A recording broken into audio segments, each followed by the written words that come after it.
ನಮಸ್ಕಾರ, ನೀವು ನೋಡ್ತಾ ಇದ್ದೀರಾ ಸ್ಪೀಡ್ ನ್ಯೂಸ್ ಕನ್ನಡ. ನಾನು ಸಂತೋಷ್ ಕಶ್ಯಪ್.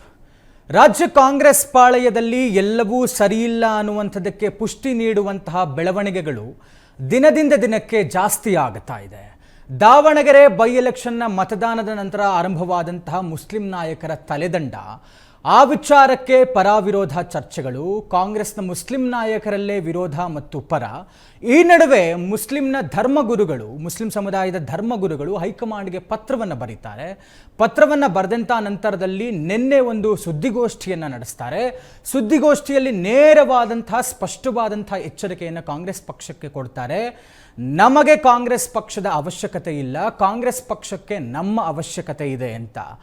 ಈ ಮಧ್ಯೆ ಮೇ 4ರ ನಂತರ ರಾಜ್ಯ ಕಾಂಗ್ರೆಸ್ ಪಾಳಯದಲ್ಲಿ ಏನು ಬೇಕಾದರೂ ಬೆಳವಣಿಗೆ ಆಗಬಹುದು ಅನ್ನುವಂಥ ಚರ್ಚೆಯ ಮಧ್ಯೆ ನಿನ್ನೆ ರಾತ್ರಿ ಮುಖ್ಯಮಂತ್ರಿಗಳು ಮತ್ತು ಮುಖ್ಯಮಂತ್ರಿಗಳ ಆಪ್ತ ಸಚಿವರು 3 ಗಂಟೆಗಳ ಕಾಲ ಒಂದು ಗುಪ್ತವಾದಂತಹ ಸಭೆಯನ್ನು ನಡೆಸ್ತಾರೆ.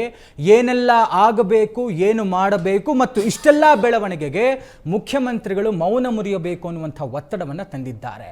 ಒಂದು ಕಡೆ ಮುಸ್ಲಿಂ ಧರ್ಮಗುರುಗಳ ನೇರವಾದಂಥ ಎಚ್ಚರಿಕೆ, ಸುದ್ದಿಗೋಷ್ಠಿ, ಕಾಂಗ್ರೆಸ್ನ ಹೈಕಮಾಂಡ್ಗೆ ಪತ್ರ, ಮತ್ತೊಂದೆಡೆ ಮುಸ್ಲಿಂ ನಾಯಕರದ್ದೇ ವಿರೋಧ, ಮುಖ್ಯಮಂತ್ರಿಗಳ ಜೊತೆ ಚರ್ಚೆ. ಇದೇ ಹೊತ್ತಿನ ವಿಶೇಷ ಚರ್ಚಾ ಕಾರ್ಯಕ್ರಮ ಕಾಂಗ್ರೆಸ್ಗೆ ಮುಸ್ಲಿಮರ ತಲಾಖ್.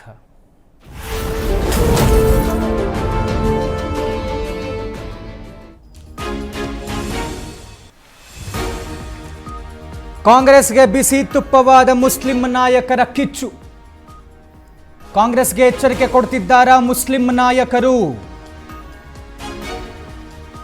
ಕಾಂಗ್ರೆಸ್ ಬೆನ್ನೆಲುಬಾಗಿರೋ ಮುಸ್ಲಿಮರಿಂದಲೇ ಆಕ್ರೋಶ ಹೆಚ್ಚಾಗಿ ಕೇಳಬರ್ತಾ ಇದೆ. ಜಬ್ಬಾರ್ ನಜೀರ್ ಮೇಲಿನ ಕ್ರಮಕ್ಕೆ ಮುಸ್ಲಿಂ ನಾಯಕರು ಕಿಡಿಕಾರ್ತಾ ಇದ್ದಾರೆ. ಕಾಂಗ್ರೆಸ್ಗೆ ನಮ್ಮ ಅಗತ್ಯವಿದೆ, ಮುಸ್ಲಿಮರಿಗೆ ಕಾಂಗ್ರೆಸ್ನ ಅಗತ್ಯವಿಲ್ಲ. ಡೈರೆಕ್ಟ್ ಆಗಿ ಅಸಮಾಧಾನದ ಕಿಚ್ಚು ಹೊರಹಾಕಿರುವಂತಹ ಮುಸ್ಲಿಂ ನಾಯಕರು ಮುಸ್ಲಿಂ ಮತಗಳನ್ನ ದೂರ ಮಾಡಿಕೊಂಡ್ರೆ ಕೈಗಿಲ್ಲ ಉಳಿಗಾಲ.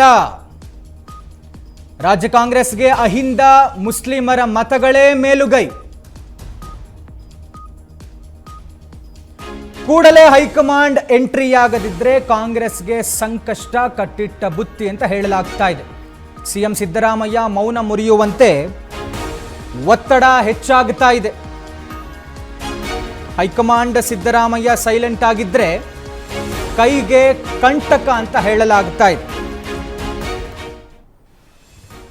ಈ ಮುಸ್ಲಿಂ ಸಮುದಾಯದ ಕಿಚ್ಚು ಕಾಂಗ್ರೆಸ್ ಪಕ್ಷದವರಿಗೆ ನುಂಗಲಾರದಂತಹ ಬಿಸಿ ತುಪ್ಪ ಆದಂತೆ ಕಾಣಿಸ್ತಾ ಇದೆ.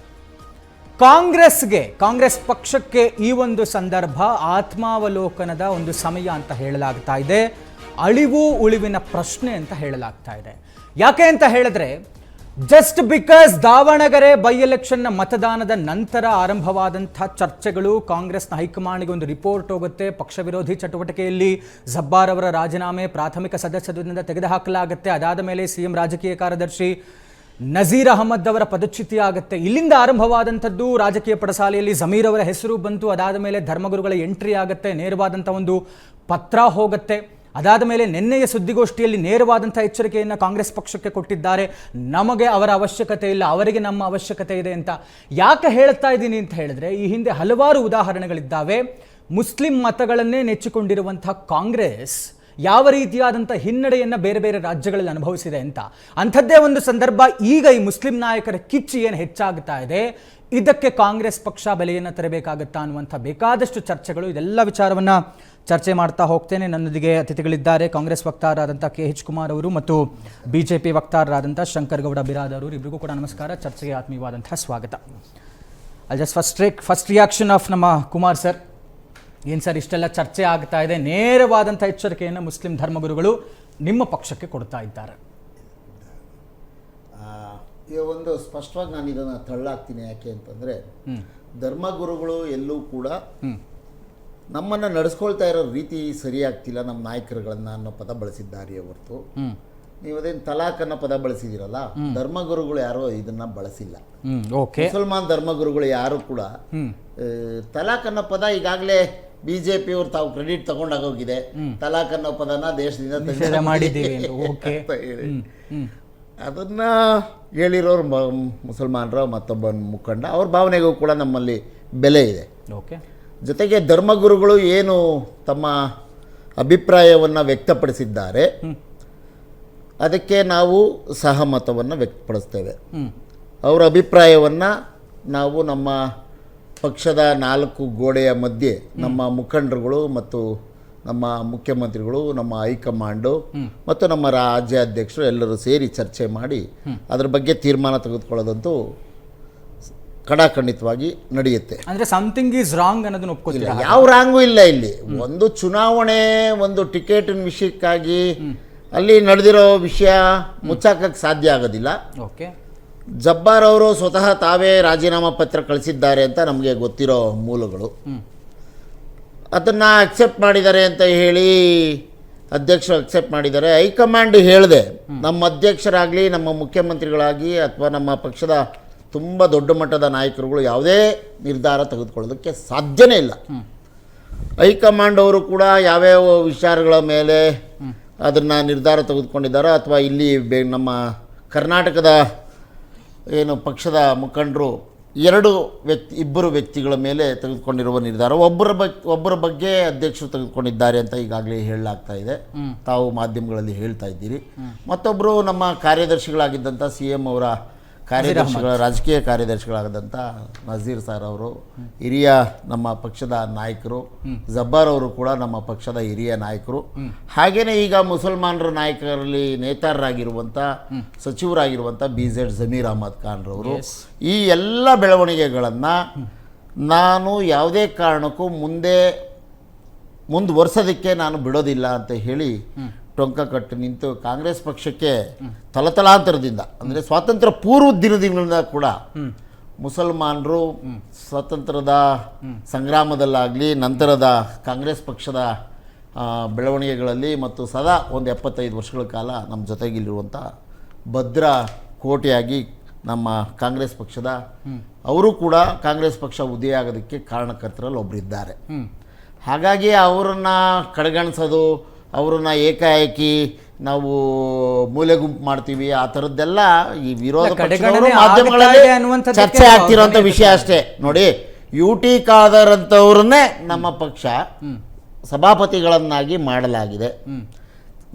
ಹೈಕಮಾಂಡಿಂದ ಇವತ್ತು ತುತ್ತ ತುದಿಯ ಎಲ್ಲ ರಾಜ್ಯಗಳಲ್ಲೂ ಕೂಡ ಮುಸಲ್ಮಾನರಿಗೆ ಬಹಳ ಪ್ರಮುಖವಾದಂಥ ಸ್ಥಾನಗಳನ್ನು ಕೊಟ್ಟು ಅವರನ್ನು ಗೌರವಿಸಲಾಗಿದೆ ಮತ್ತು ಕೊಡ್ತಾ ಇದ್ದೇವೆ.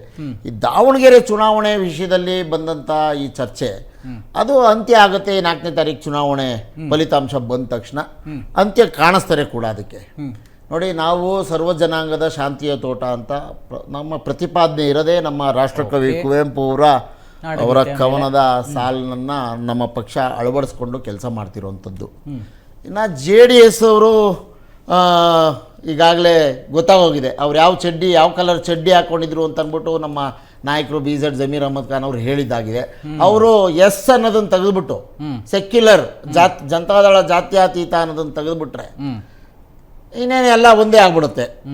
ಅದು ತೆಗೆದ್ಬಿಟ್ಟು ಮಾತಾಡಲಿ ಅವ್ರೇನಾದರೂ ಇದ್ದರೆ. ಅವ್ರ ಪಕ್ಷದಲ್ಲಿ ಯಾವ್ಯಾವ ನಾಯಕರುಗಳನ್ನ ಯಾರ್ಯಾರನ್ನ ಹೆಂಗೆ ನಡೆಸ್ಕೊಂಡ್ರು ಅಂತ ಒಂದು ಸಾಲು ಪಟ್ಟಿ ಇದೆ ನನ್ನ ಹತ್ರ, ಅದನ್ನು ಮಾತಾಡ್ತೀನಿ. ಇನ್ನು BJP ಅವರು ಎಂದೂ ಕೂಡ ಮುಸಲ್ಮಾನರ ಪರವಾಗಿ ಮಾತನಾಡಿದವರು ಅಲ್ಲ, ಅವರ ಪರಮ ವಿರೋಧಿಗಳು. ಮತ್ತು ಅವರ ಪಕ್ಷದಲ್ಲಿ ಒಂದು ಅಜೆಂಡಾ ಏನಿದೆ ಅಂದರೆ ಒಬ್ಬ ಮುಸಲ್ಮಾನರಿಗೆ ಅಲ್ಲ, ನೀವು ಜಿಲ್ಲಾ ಪಂಚಾಯತಿಯಿಂದ ಹಿಡಿದು ತಾಲೂಕು ಪಂಚಾಯತಿಯಿಂದ ಹಿಡಿದು ಒಬ್ಬರಿಗೂ ಟಿಕೆಟ್ ಕೊಡೋದಿಲ್ಲ. ಆ ಥರದ್ದು ಒಂದು ವ್ಯವಸ್ಥೆ ಇದೆ. ಹಾಗಿರುವಾಗ ನಾವು ಮಧ್ಯದಲ್ಲಿ ಏನು ಮಾತನಾಡೋಕ್ಕೂ ಸಾಧ್ಯ ಆಗೋದಿಲ್ಲ. ಹಂಗಾಗಿ ನಾವು ನಮ್ಮ ಪಕ್ಷದಲ್ಲಿ ಅವರೇನು ನಮ್ಮ ಪಕ್ಷಕ್ಕೆ ಬೆಂಬಲಿಗರಾಗಿದ್ದಾರೆ ಅವರೂ ಈ ಪಕ್ಷದ ಕಟ್ಟೋದ್ರಲ್ಲಿ ಜೊತೆಯಾಗಿ ಏನಿದ್ದಾರೆ ಅವರನ್ನ ನಿರ್ಲಕ್ಷ್ಯ ಮಾಡೋದಾಗ್ಲಿ, ಕಡೆಗಣಿಸದ ಮಾಡೋದಾಗ್ಲಿ, ಮೂಲೆ ಗುಂಪು ಮಾಡೋದಾಗ್ಲಿ ತಡೆಗಣನೆ ಆಗಿದೆ ಅನ್ನುವಂತಹ ವಿಚಾರಕ್ಕೆ ಧ್ವನಿ ಎತ್ತುತ್ತಾ ಇದ್ದಾರೆ ನಮ್ಮ ನಾಯಕರುಗಳ ತಲೆದಂಡ. ಹೈಕಮಾಂಡ್ ಈ ಕೂಡಲೇ ಇದ್ರ ವಿಚಾರ ಗಮನ ಹರಿಸಬೇಕು. ಮುಖ್ಯಮಂತ್ರಿಗಳು ಚುನಾವಣೆ ಸಂದರ್ಭದಲ್ಲಿ ಪ್ರತಿದಿನ ನಡೆದದ್ದನ್ನ ನೀವು ತೋರಿಸಿದ್ದೀರಿ. ಏನೇನಾಗಿದೆ ಏನೇನಾಗ್ತಿದೆ ಏನೇನಾಗಿಲ್ಲ ಅಂತ. ಸಮರ್ಥ ಅವ್ರನ್ನ ಅಭ್ಯರ್ಥಿಯನ್ನು ಮಾಡುವಾಗ ಶಾಮನೂರು ಶಿವಶಂಕರಪ್ಪನವರು ಹೇಳಿದ ಮಾತು ನಾವು ಒಪ್ಕೊಂಡಿದ್ದೇವೆ, ಸರಿ.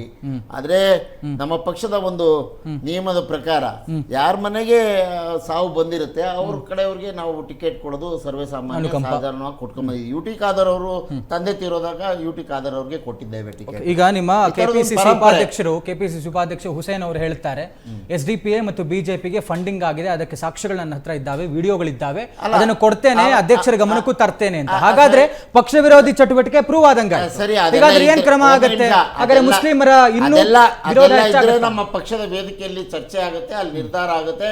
ನಮ್ಮಲ್ಲಿ ಒಂದು ಶಿಸ್ತು ಸಮಿತಿ ಇದೆ, ಆ ಶಿಸ್ತು ಸಮಿತಿ ಮುಂದೆ ಆ ವಿಚಾರ ಬರುತ್ತೆ. ಆಮೇಲೆ ಅವರು ಏನು ಶೋಕಾಸ್ ನೋಟಿಸ್ ಕೊಡಬೇಕು, ಏನು ಅದ್ರ ಬಗ್ಗೆ ಕೇಳಬೇಕು, ಕೇಳಿ ನಿರ್ಧಾರ ತೆಗೆದುಕೊಳ್ಳೋದು ಇದ್ದೇ ಇದೆ ನಮ್ಮಲ್ಲಿ. ಅದೊಂದು ಕ್ರಮಬದ್ಧತೆ ಇದೆ. ಆದ್ರೆ ಇದು ಹೈಕಮಾಂಡ್ ಸೂಚಿಸಿದ್ದಾದ್ರಿಂದ ಸುರ್ಜೇವಾಲಾ ಅವರು ಮತ್ತು ದತ್ತಾ ಅವರು ಇಬ್ರು ಕೂತು ಅಲ್ಲಿ ಚುನಾವಣೆ ನಡೆಸಿದ್ದು ಅವ್ರು ನೋಡಿದ್ದಾದ್ರಿಂದ ಅವ್ರು ಕೊಟ್ಟಂತಹ ನಿರ್ದೇಶನದ ಮೇರೆಗೆ ಪಕ್ಷ ನಿರ್ಧಾರ ತೆಗೆದುಕೊಂಡಿದೆ. ಅದನ್ನ ಮತ್ತೆ ಮರುಪರಿಶೀಲನೆ ಮಾಡಿ ಅಂತ ಎಲ್ಲರೂ ಏನ್ ಕೇಳ್ತಾ ಇದ್ದಾರೆ, ಕಡಾಖಂಡಿತವಾಗಿ ಮರುಪರಿಶೀಲನೆ ಮಾಡಿ ನಮ್ಮ ಪಕ್ಷದ ನಾಯಕರಿದ್ದಾರೆ ಅವರಿಬ್ರು ಕೂಡ, ಅವರಿಬ್ಬರ ಬಗ್ಗೆ ಏನು ನಿಲುವು ತೆಗೆದುಕೋಬೇಕು. 30-40 ವರ್ಷಗಳ ಕಾಲ ನಮ್ಮ ಪಕ್ಷ ಕಟ್ಟುವಲ್ಲಿ ಕಟಿಬದ್ಧರಾಗಿ ಕೆಲಸ ಮಾಡಿದ್ದಾರೆ, ಪಕ್ಷದ ಕಟ್ಟಾಳಗಳಾಗಿ ಏನ್ ಕೆಲಸ ಮಾಡಿದ್ದಾರೆ, ಅವ್ರಿಗೆ ಆ ಸ್ಥಾನಮಾನಗಳು ಗೌರವ ಇದ್ದೇ ಇರುತ್ತೆ, ಕೊಟ್ಟೇ ಕೊಡ್ತಾರೆ. ಎಸ್, ನಮ್ಮ ಜೊತೆಗೆ ಇನ್ನೋರ್ವ ಅತಿಥಿಗಳಿದ್ದಾರೆ. JDS ವಕ್ತಾರರಾದಂಥ ಸೈಯದ್ ತಹಸೀನ್ ಅವರು. ನಮಸ್ಕಾರ, ಕಾರ್ಯಕ್ರಮಕ್ಕೆ ಸ್ವಾಗತ.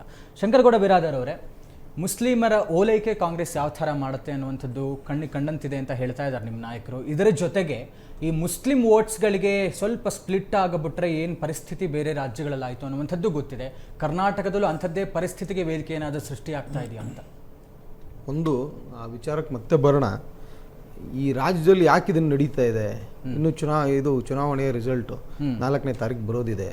ಸಡನ್ ಆಗಿ ಕಾಂಗ್ರೆಸ್ ಯಾಕೆ ಅವ್ರನ್ನ ರಿಸೈನ್ ಮಾಡಿಸ್ತು, ಯಾಕೆ ಪ್ರೆಸ್ ಮೀಟ್ ಮಾಡಿಸ್ತು ಅನ್ನೋದನ್ನ ಒಂದ್ಸರ್ತಿ ರಾಜ್ಯದ ಪ್ರಜ್ಞಾವಂತ ನಾಗರಿಕರಾಗಿ ನಾವು ಯೋಚಿಸಬೇಕಾಗ್ತದೆ.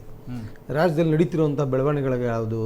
ಹಳ್ಳಿಗಳಲ್ಲಿ ನೀರಿಲ್ಲ, ಅನಿಯಮಿತವಾಗಿ ಲೋಡ್ ಶೆಡ್ಡಿಂಗ್ ಜಾರಿಯಾಗಿದೆ, ಕರೆಂಟ್ ಸಿಗ್ತಿಲ್ಲ, ರೈತರ ಬೆಳೆಗಳಿಗೆ ನೀರು ಕೊಡೋಕ್ಕಾಗ್ತಿಲ್ಲ.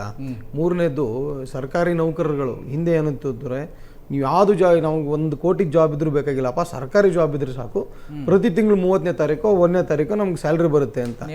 ಎಂಥ ಪರಿಸ್ಥಿತಿ ಬಂದ್ಬಿಟ್ಟಿದೆ ಅಂದರೆ ಸರ್ಕಾರಿ ನೌಕರರಿಗೆ ಸ್ಯಾಲ್ರಿ ಕೊಡೋಕೆ ಈ ಸರ್ಕಾರದಲ್ಲಿ ದುಡ್ಡಿಲ್ಲ. ಮೂರನೇದು ಅಂಗನವಾಡಿ ನೌಕರರು ಇಲ್ಲಿ ರಾಜ್ಯ ಸರ್ಕಾರದ ವಿರುದ್ಧ ಪ್ರೊಟೆಸ್ಟ್ ಮಾಡ್ತಾ ಹಗಲು ರಾತ್ರಿ ಹೆಣ್ಣು ಮಕ್ಕಳು ಉತ್ತರ ಕರ್ನಾಟಕ ಆಗಲಿ ಕರ್ನಾಟಕದ ಎಲ್ಲ ಭಾಗಗಳಿಂದ ಬಂದು ಇಲ್ಲಿ ಹಗಲು ರಾತ್ರಿ ಈ ಫ್ರೀಡಮ್ ಪಾರ್ಕಲ್ಲಿ ಪ್ರೊಟೆಸ್ಟ್ ಮಾಡ್ತಿದ್ದಾರೆ. ಇವೆಲ್ಲ ವಿಚಾರಗಳ ಮಧ್ಯೆ 33% ರಿಸರ್ವೇಷನ್ ಆಗಬೇಕಾಗಿದ್ದ ದೇಶದಲ್ಲಿ ಹೆಣ್ಣು ಮಕ್ಕಳಿಗೆ ಒಂದು ರಾಜಕೀಯ ಪ್ರಾತಿನಿಧ್ಯ ಸಿಗಬೇಕಾಗಿತ್ತು. ಇದನ್ನು ಕಾಂಗ್ರೆಸ್ನ ತಪ್ಪಿಸ್ತು, ಹೆಣ್ಣು ಮಕ್ಕಳ ಒಂದು ಅಧಿಕಾರವನ್ನು ಕಿತ್ಕೊಡುವಂಥ ಒಂದು ಕೆಲಸ ಮಾಡ್ತು. ಇದಾದಮೇಲೆ ದೇಶದ ಪ್ರಧಾನಿ ಅಂದರೆ ಯಾರು? ದೇಶದ ಮುಖ್ಯಸ್ಥರು, ದೇಶವನ್ನು ಮುನ್ನಡೆಸ್ತಿರೋರನ್ನ ಟೆರರಿಸ್ಟ್ ಅಂತ ಕರೀತಾರೆ. ಮಲ್ಲಿಕಾರ್ಜುನ್ ಖರ್ಗೆ ಅವರು. ಯಾವ ಪಕ್ಷ ಯಾಸಿನ್ ಮಲಿಕನ್ನ ಕರ್ಕೊಂಬಂದು ಪ್ರಧಾನಮಂತ್ರಿ ಮನೆಯಲ್ಲಿ ಆತಿಥ್ಯ ನೀಡಿತ್ತು. ಅವ್ನು ಯಾರು ಅಂದ್ರೆ ಪಾಕಿಸ್ತಾನದ ಭಯೋತ್ಪಾದಕರ ಜೊತೆಗೆ ಸೈಯದ್ ಹಫೀಜ್ ಜೊತೆಗೆ ಡೈರೆಕ್ಟ್ ಆಗಿ ಕನೆಕ್ಷನ್ ಇದ್ದಂತ ಒಬ್ಬ ವ್ಯಕ್ತಿನ ಕರ್ಕೊಂಡ್ಬಂದ್ಬಿಟ್ಟು ಇವ್ರು ಆತಿಥ್ಯ ಕೊಟ್ಟರು. ಇವರು ದೇಶದ ಪ್ರಧಾನಮಂತ್ರಿ ಅವ್ರನ್ನ ಹೇಳಿದೀನಿ ಈಗ ಕರೆದ್ರು. ಇವೆಲ್ಲ ವಿಚಾರಗಳು ರಾಜ್ಯದಲ್ಲಿ ನಡೀತಿದೆ. ನೋಡಿ, ನಮ್ಮ ಕಾಂಗ್ರೆಸ್ ವಕ್ತಾರರು ಹೇಳಿದ್ರು, ಅಯ್ಯೋ ಜನರು ತೊಂದರೆ ನೀವು ಮಾತಾಡ್ತಿದ್ದೀರಾ, ಅದನ್ನ ಮಾತಾಡಬೇಡಿ, ನಾವಿಲ್ಲಿ ಡೈವರ್ಟ್ ಮಾಡೋಣ ಅಂತ ಹೇಳಿ ಬರ್ತಿದ್ದಾರೆ. ನೀವು ಯಾವ್ದು ಸರ್ ಮುಖ್ಯವಾಗಿ ಇದೀ ಆಯ್ತಪ್ಪ, ಜಮೀರ್ ಅಹಮದ್ಗೆ ಏನೋ ಆಯ್ತು, ಇನ್ನೊಬ್ರಿಗೆ ನಾಸೀರ್ ಅವ್ರಿಗೇನೋ ಆಯ್ತು ಅನ್ನೋದ್ರಿಂದ ಯಾರ್ದಾರ ಹೊಟ್ಟೆ ತುಂಬುತ್ತಾ? ಯಾರು ಹೊಟ್ಟೆ ಕಲ್ಲು ಬೀಳುತ್ತಾ? ಬಡವ್ರ ಮಕ್ಕಳಿಲ್ಲಿ ಈ ವಿದ್ಯುತ್ ಬೆಲೆ ಇದೇ ತಿಂಗಳಲ್ಲಿ 2 ಬಾರಿ ಜಾಸ್ತಿ ಮಾಡಿದಾರೆ ಈ ಸರ್ಕಾರ. ವಾಟರ್ ಬಿಲ್ ಜಾಸ್ತಿ ಮಾಡಿದಿರಿ. ಜನರ ತೊಂದರೆಗಳ ಬಗ್ಗೆ ಮಾತಾಡಿದ್ರೆ ಇವ್ರಿಗದು ಬೇಕಾಗಿಲ್ಲ. ವಿಷಯಾಂತರ ಮಾಡ್ತಿರೋದು ಕಾಂಗ್ರೆಸ್ ಸರ್ಕಾರ ಇಲ್ಲಿ ಕೂತ್ಕೊಂಡು ಈ ಜನರಿಗೆ ಅರ್ಥ ಆಗುವಂತ ವಿಚಾರಗಳ ಶಾಂತಿಯ ತೋಟ, ನಾವೆಲ್ಲರೂ ಚೆನ್ನಾಗಿ ನೋಡ್ಕೊಳ್ತಾ ಇದೀವಿ, ಎಲ್ಲರೂ ಸಮಾನವಾಗಿ ಇದೀವಿ ಅಂತ ಹೇಳ್ತಾ ಇದ್ದಾರೆ ಕಾಂಗ್ರೆಸ್ ವಕ್ತಾರರು. ಎಲ್ಲಿದೆ ಸರ್ವ ಜನಾಂಗದ ಶಾಂತಿಯ ತೋಟ ಅನ್ನೋರು ಮುಸಲ್ಮಾನರಿಗೆ ಅಷ್ಟು ದೊಡ್ಡ ಸಮುದಾಯ ಆಗಿ ನೀವೇ ಹೇಳ್ದಂಗೆ ನಾನು ಹೇಳೋದು ಬೇಕಾಗಿಲ್ಲ 13% ಇದಾರೆ ಅಂತೇಳಿ ಇವರೇ ಒಂದು ರಿಲೀಸ್ ಮಾಡ್ಬಿಟ್ರು. ಏನೋ ಹೈಯೆಸ್ಟ್ ಪಾಪ್ಯುಲೇಷನ್ ಇದೆ ಅಂತೇಳಿ ಅವ್ರಿಗೆ ಒಂದು ಟಿಕೆಟ್ ಕೊಡ್ಲಿಕ್ಕೆ ಆಗ್ತಿರಲ್ವಾ? ಆಯ್ತಪ್ಪ, ಬಿಜೆಪಿ ನಾವು ಕೊಡಕ್ಕಾಗಲ್ಲ ಅಂತ ಇವ್ರು ಹೇಳ್ತಾರೆ. ಬಿಜೆಪಿ ಅವ್ರ ದ್ವೇಷ, ನಾವು ಯಾವತ್ತೂ ದ್ವೇಷ ಮಾಡಿಲ್ಲ ಮುಸಲ್ಮಾನರನ್ನ. ಆಯ್ತು, ನಮ್ಮಿಂದ ದೂರ ಇದ್ದಾರೆ ಸತ್ಯ. ನಾವು ಇದನ್ನ ಒಪ್ಕೊಳ್ಳದೆ ಇರೋ ಸತ್ಯ ಅಂತಲ್ಲ, ನಮ್ಮಿಂದ ದೂರ ಇದ್ದಾರೆ ಸತ್ಯ. ಕಾರಣ ನೂರಾರು ಕಾರಣಗಳಿರ್ಬೋದು. ಆಯ್ತಾ, ನಮ್ ಗುಮ್ಮನ್ನು ತೋರಿಸಿದ್ದಾರೆ, ನಮ್ಮ ಹೆಸರು ಹೇಳೋದು, ಇವ್ರು ಓಟ್ ತಗೊಳ್ಳೋದು. ಆಯ್ತಪ್ಪ, ಈ ದೇಶದ 3 ರಾಜ್ಯಗಳು ಬಿಟ್ಟು ಎಲ್ಲ ಕಡೆ ಇದು ಬಿಜೆಪಿ ಸರ್ಕಾರನೇ ಇದೆ. ಮುಸಲ್ಮಾನರು ಬದುಕ್ತಿಲ್ವಾ ಅಲ್ಲಿ? ಅವ್ರಿಗೇನ್ ತೊಂದರೆ ಆಗ್ತಿದ್ಯಾ? ಏನಾಗಿದೆ? Bulldozer. ಎಲ್ಲ ದೇಶದಲ್ಲೂ ಆಯ್ತು. ಮೊನ್ನೆ ಯಾರು ಮಾಡಿದ್ರಿ ಇಲ್ಲಿ? ಬುಲ್ಡೋಸರ್ ಮೊನ್ನೆ ಅಲ್ಲಿ ಯಾರು ಮಾಡಿದ್ರಿ ಸರ್? ಬೆಂಗಳೂರಲ್ಲಿ ಯಾರು ಕಿತ್ತಾಕಿದ್ರು? Bulldozer. ನಿಮ್ ಸರ್ಕಾರನೇ ಅಲ್ವಾ ಬುಲ್ಡೋಸರ್ ಮಾಡಿದ್ದವ್ರನ್ನ? ಸರ್ಕಾರಿ ಆಸ್ತಿ ಹಾ. ಖಾಸಗಿ ಆಸ್ತಿ ಅದಕ್ಕೆ ಅಲ್ಲೂ ಅಷ್ಟೇ ಆಗಿರೋದು. ಸರ್ಕಾರಿ ಆಸ್ತಿ ಆಗಿದ್ರೆ ರಿಜಿಸ್ಟ್ರೇಷನ್ ಫೀಸ್ ಯಾಕೆ ತಗೊಂಡ್ರಿ? ಟ್ಯಾಕ್ಸ್ ಯಾಕೆ ತಗೊಂಡ್ರಿ? Yes. ಲೈಟ್ ಕನೆಕ್ಷನ್ ಹೆಂಗ್ ಕೊಟ್ರಿ? ಬರ್ತೀನಿ ನಿಮ್ಮ ಹತ್ರ. Water Yes, connection yes. ಹೆಂಗ್ ಕೊಟ್ರಿ? ಆದ್ರಿಂದ- ಎಲ್ಲೋಗಿತ್ತು? ಪ್ರಜ್ಞೆ ಹೋಗಿತ್ತ ನಿಮ್ಗೆ? ಆದ್ರಿಂದ ಇವತ್ತು ಸರ್ಕಾರಿ ಆಸ್ತಿ ಅಂತ ಇದ್ದೀರಿ. ನಾಚಿಕೆ ಮಾನ ಮರ್ಯಾದೆ ಏನಾದ್ರು ಇದೆಯಾ ನಿಮ್ ಸೈಯದ್ ಅವರೇ. ಸರ್ಕಾರಕ್ಕೆ? ಆದ ಮುಗಿಸ್ಲಿ, ಶಂಕರಗೌಡ ಕಾರಣದಿಂದ ಮುಗಿಸ್ಲಿ, ಬರ್ತೀನಿ. ಜನರ ತೊಂದರೆಗಳನ್ನ ಡೈವರ್ಟ್ ಮಾಡಬೇಕಾಗಿದೆ. ನಮ್ಮ KRS ಅಲ್ಲಿ ಅಲ್ಲ, ಜನರನ್ನ ಡೈವರ್ಟ್ ಮಾಡಕ್ಕೆ ಮುಸ್ಲಿಂ ಭದ್ರಕೋಟೆಗೆ ಕೈ ಹಾಕ್ತಾ ಹಾಗಾದ್ರೆ ಕಾಂಗ್ರೆಸ್? ಅದಲ್ಲ, ಅದಕ್ಕೆ ನೀವು ಎಲೆಕ್ಷನ್ ಮುಗಿದೋಯ್ತಲ್ಲ ಸರ್, ರಿಸಲ್ಟ್ ಬರೋವರೆಗೂ ನಿಮ್ಗೆ ಈ ಅವಸರ ಏನಕ್ಕೆ? ಇನ್ನು 4ನೇ ತಾರೀಕುವರೆಗೂ ಕಾಯ್ಬೋದಾಗಿತ್ತಲ್ವಾ? Okay. ಯಾವ ರಿಪೋರ್ಟ್ ಕೊಟ್ರು ನಿಮ್ಗೆ? ಏನ್ ಗ್ಯಾರಂಟಿ ಇದೆ ಇದಾಗಿದೆ ಅಂತೇಳಿ? KRS ಅಲ್ಲಿ 99 ಅಡಿಗೆ ಇಳಿದಿದೆ. ಇವ್ರು ಮೇಕೆದಾಟು ಪ್ರಾಮಿಸ್ ಮಾಡಿದ್ರು. ಇವ್ರು ತಮಿಳ್ನಾಡು ಎಲೆಕ್ಷನ್ ಅಲ್ಲಿ ಹೋಗ್ಬಿಡ್ತಾರೆ, ಮೈ ಬ್ರದರ್ ಅಂತೇಳಿ DK ಶಿವಕುಮಾರ್ ಸ್ಟೇಟ್ಮೆಂಟ್ ಮಾಡ್ತಾರೆ. okay. Brother and sisters vote for DMK ಅಂತ ಹೇಳ್ತಾರೆ. DMK ಅವ್ರ ಚುನಾವಣೆ ಪ್ರಣಾಳಿಕೆಯಲ್ಲಿ ಏನಿದೆ? ನಾವು ಅಧಿಕಾರಕ್ಕೆ ಬಂದ್ರೆ ಯಾವುದೇ ಕಾರಣಕ್ಕೂ ಮೇಕೆದಾಟು ಕಟ್ಟಕ್ ಬಿಡಲ್ಲ ಅಂತ ಹೇಳಿದ್ದಾರೆ. ಇವೆಲ್ಲ ವಿಚಾರಗಳ ಕರ್ನಾಟಕ ಜನರ ಮುಂದೆ ಬಂದ್ರೆ ಇವ್ರ ಬಣ್ಣ ಬಯಲಾಗ್ತದೆ. ಜನರ ತೊಂದರೆಗಳನ್ನು ಮಾತಾಡಬಾರ್ದು ಅನ್ನೋ ಏಕೈಕ ಕಾರಣದಿಂದ ಕಾಂಗ್ರೆಸ್ ಈ ವಿಚಾರವನ್ನ ಡೈವರ್ಟ್ ಮಾಡ್ಲಿಕ್ಕೆ ಈ ವಿಚಾರನ ಎತ್ಕೊಂಡಿದೆ. ಆದ್ರಿಂದ ಎಲ್ಲರೂ ಟ್ರಿಗರ್ ಆಗಿ ಮಾತಾಡ್ತಿದ್ದಾರೆ. ಇವ್ರದ್ದು ಒಂದೇ agenda sir. Ultimately bigger effect ಕಾಂಗ್ರೆಸ್ಗೆ ಅಲ್ಲ ಸರ್? ಬಿಗ್ಗರ್ ಏನಿಲ್ಲ ಸರ್. ನಾಳೆ ಅವರೆಲ್ಲರೂ ಒಂದಾಗ್ತಾರೆ, ಕೈ ಎತ್ತರ ಮುಗಿದೋಯ್ತು. ಆಯ್ತಾ? ನೋಡ್ತಾ ಇರೋ ಜನ ಹಾಗಾದ್ರೆ ನೋಡ್ತಾ ಇರೋ ಏನಿಲ್ಲ ಸರ್. ನೋಡಿ, ಜನಕ್ಕೆ ಶಾರ್ಟ್ ಮೆಮರಿ ಮರೆತು ಬಿಡ್ತಾರೆ. ಕಾಂಗ್ರೆಸ್ ಬಹಳ ಬುದ್ಧಿವಂತ. ಇವರು ಕಾರ್ಪೆಟ್ ಬಾಂಬಿಂಗ್ ಮಾಡ್ತಾರೆ, ಎಲ್ಲ ಕಡೆ ಹೋಗ್ಬಿಟ್ಟು ಪ್ರೆಸ್ ಮೀಟ್ ಮಾಡ್ತಾರೆ. ಅವರಲ್ಲಿ ಒಂದು 4-5 ಮುಖ್ಯ ವ್ಯಕ್ತಿಗಳಿದ್ದಾರೆ. ಮುಖ್ಯ ವ್ಯಕ್ತಿಗಳಂದ್ರೆ ಅವ್ರು ಒಂಥರ, ನಾನು ಆ ವರ್ಡ್ನ ಯೂಸ್ ಮಾಡಬಾರ್ದು, ಅವ್ರು ಬರ್ತಾರೆ, ಅಲ್ಲೊಬ್ಬ ಸ್ಟೇಟ್ಮೆಂಟ್ ಮಾಡ್ತಾನೆ, ಇಲ್ಲೊಬ್ಬ ಸ್ಟೇಟ್ಮೆಂಟ್ ಮಾಡ್ತಾನೆ, ಒಂಥರ ಇಡೀ ರಾಜ್ಯವನ್ನ ಏನೋ ಜನರಿಗೆ ಸುನ್ನಾತ್ ಮಾಡ್ಬಿಡ್ತಾರೆ. ಸೊ ಆ ತರದ ವ್ಯಕ್ತಿಗಳು ಅವ್ರಲ್ಲಿದ್ದಾರೆ. ಅದನ್ನ ಮಾಡ್ತಾರೆ. ಕೊನೆಗೆ ನಾನು ಹೇಳ್ತಿರೋದು, ನೀವೇನಾದ್ರೂ ಮಾಡ್ಕೊಡ್ರಪ್ಪ, ನಿಮ್ಗೆ ಅಧಿಕಾರ ಕೊಟ್ಟಿದ್ದೀವಿ, ನೀವು ಕಿತ್ತಾಡಿದ್ಯಾ, ನಿಮ್ ಪಕ್ಷದ ವೇದಿಕೆಯಲ್ಲಿ ಎಷ್ಟು ಬೇಕಾದ್ರೂ ಹೊಡೆದಾಡ್ರಿ, ನಮ್ಗೆ ಅವಶ್ಯಕತೆ ಇಲ್ಲ. ನಿಮ್ಗೆ ರಾಜ್ಯದಲ್ಲಿ ಅಧಿಕಾರ ಕೊಟ್ಟಿದ್ದೇನಕ್ಕೆ? ಜನರ ಸಮಸ್ಯೆಗಳನ್ನ ಪರಿಹರಿಸಿ ಅಭಿವೃದ್ಧಿ ಕೆಲಸ ಮಾಡಿ. ಯಾವ್ದಾದ್ರು ಮಾಡ್ತಿದಾರ ಇವರು? ಈಗ ನೇಮಕಾತಿಗಳು ಮಾಡ್ಬೇಕು, 1 ಲಕ್ಷನೋ 55,000 ನೇಮಕಾತಿ ಮಾಡ್ಬೇಕು. ಈ ಬಜೆಟ್ ಅಲ್ಲಿ ದುಡ್ಡೇ ಇಟ್ಟಿಲ್ಲ ಅವರು. ಆಮೇಲೆ SC ST ಒಳ ಮೀಸಲಾತಿ ಬಗ್ಗೆ ಇವ್ರ ಬಗೆಹರಿಸಬೇಕು, ಅದನ್ನು ಮಾಡ್ತಿಲ್ಲ. ಈ ಜನರು ಎಲ್ಲ ಪ್ರಾಬ್ಲಮ್ಗಳನ್ನ ಡೈವರ್ಟ್ ಮಾಡಿ ಮೀಡಿಯಾಗಳಾಗ್ಲಿ ಜನರಾಗ್ಲಿ ಯಾವ್ದನ್ನ ಮಾತಾಡ್ತಿದ್ದಾರೆ? ಇದ್ರ ಬಗ್ಗೆನೆ ನೀವು ಮಾತಾಡ್ರಿ. ರಿಯಲ್ ಪ್ರಾಬ್ಲಮ್ಗಳ ಬಗ್ಗೆ ಮಾತಾಡಿ. ಈ 100 ಹಳ್ಳಿಗಳಲ್ಲಿ ಕುಡಿಯಕ್ ನೀರಿಲ್ಲ. ವಾಪಸ್ 15-20 ವರ್ಷದಿಂದ ಇರೋ ಪರಿಸ್ಥಿತಿಗೆ ಬಂದಿದೆ. ಬಿಂದಿಗೆ ಹಿಡ್ಕೊಂಡು ನೀರ್ ತರೋ ಪರಿಸ್ಥಿತಿ ನಿರ್ಮಾಣ ಆಗಿದೆ. ಇದ್ರ ಬಗ್ಗೆ ಮಾತಾಡಿ.